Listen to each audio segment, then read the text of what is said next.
Hello everyone and welcome back to Project Fern. I'm Danny and today we've got another video on my Audi S3. A few weeks after getting the car, I noticed that the aircon had stopped working. I pressed the button, nothing happens. Not too annoying at the time because it was cold, but now the weather's starting to get a little bit better. It's a shame having the option for aircon and it not working.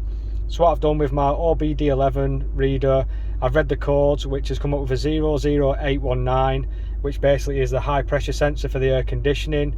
I've got a new one from Audi. I'm going to try and locate it today, see where it is, see if it's easy to get to, and try and get it replaced, and hopefully the air conditioning will start working again. So I don't know if you can just see it down there on the camera. It's about halfway up between the bottom and the top of the car. It's very tight down there. I don't know the best way to tackle this, whether to try and get it from the top or maybe take the splash guard off underneath and get it from there, or take the wheel arch liner out and try and get access from there. But I'm going to go for the easiest option first, I think, and go from the top. So I'm going to need some tools for that. So let's get over to the bench and see what I've got. So I've got myself some more extensions. I've got myself a 24mm crow's foot, which is the size of the original sensor.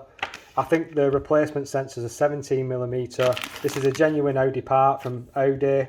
Like most things I try and buy, £68 that. Bit of a kicker that one for a sensor. I know you can get aftermarket ones for like £20 and stuff. But I think if this one's lasted, however old this car is, 12-year-old or whatever it is, I think it's worth spending a little bit extra and getting a genuine part. I'll put the part number down below in the description.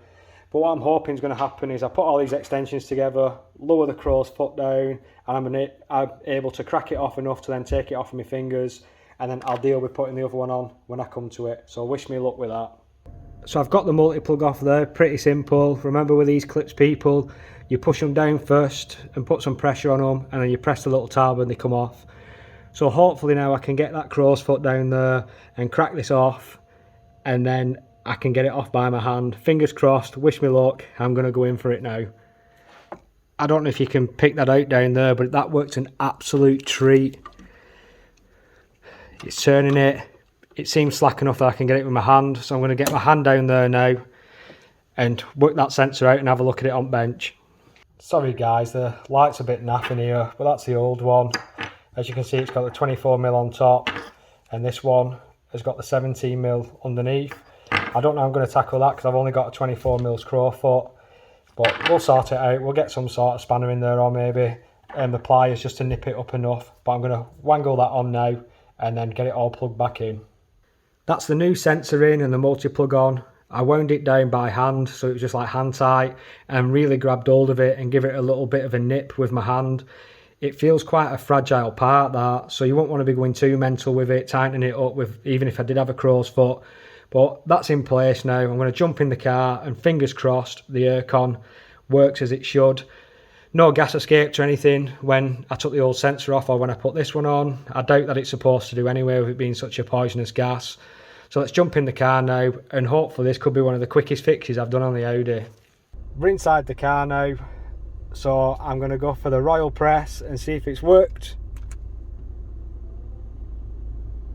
It has indeed. I've just heard the compressor kick in. So job done with that one. Absolutely buzzing with that. Quick fix, and that was error code 00819. I think it might be called a G65 sensor, as well as a high pressure sensor. But I hope you've enjoyed this quick fix today. If you're having problems with this, I'd advise anyone to get an OBD11 port reader if you've got an Audi. It just saves paying for a diagnostic. It pays for itself in one go. Please keep coming back. Got more videos to come on the S3. Thanks for watching, and I'll see you next time.